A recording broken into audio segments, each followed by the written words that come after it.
Hey traders and investors, it's Serge Berger here.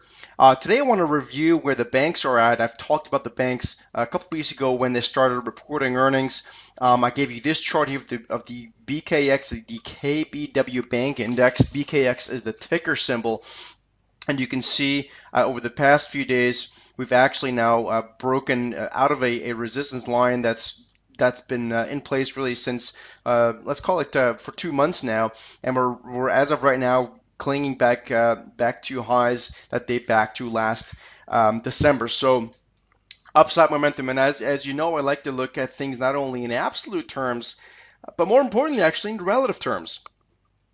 So let's look at a couple things. First of all, the one of the reasons for the rally here in the banks over the past few days has been a continued sell-off in the bond market. Bond market here is the TLTs, the ETF is in blue, and I've got the BKX, again, the same index I showed you here in red, and you can see that divergence. The reason for that divergence is because as the bond market sold off, it's actually made the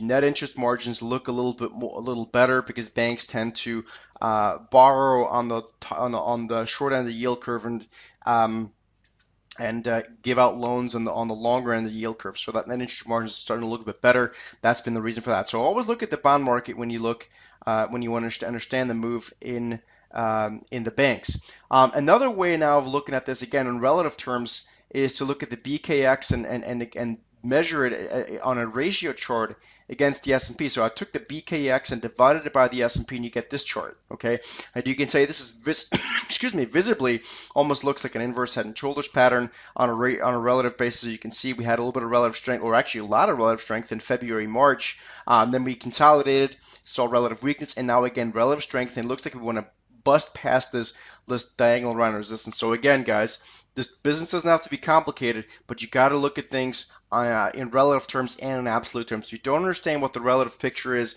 it's very difficult to explain a move. And the fact that we are seeing the bond market having sold off, it's really explaining this move in the banks. Now we can look at banks here at a multitude of other things. We can look at, for example, the XLF. One thing I always talk about, it's just an ETF. This is the ETF sector.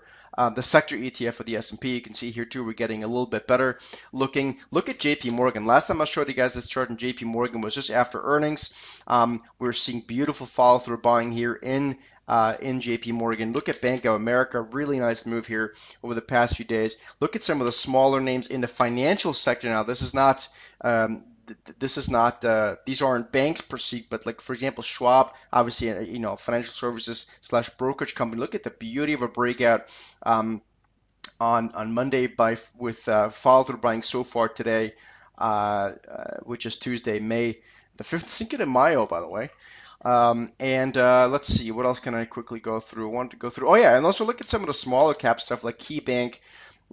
KEY is the ticker symbol here. Look at the beauty of a move here. We're starting to unfold past a really crucial line of resistance in this stock that stretches back to a little bit more than a year ago. So this is all very constructive, and it's going to be very difficult for the broader market to sell off at the very least, right? So I'm not saying the broader market can explode higher for me. In fact, I don't think it will.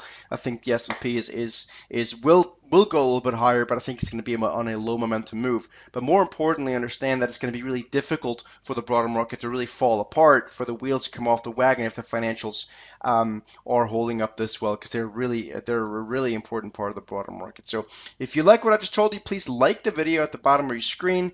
Also, if you got any questions, you can hit me up and follow me on Twitter. My Twitter handle is SteadyTrader. Check out thesteadytrader.com for more information about what we do. Other than that, thanks for watching, and I'll see you in the next video.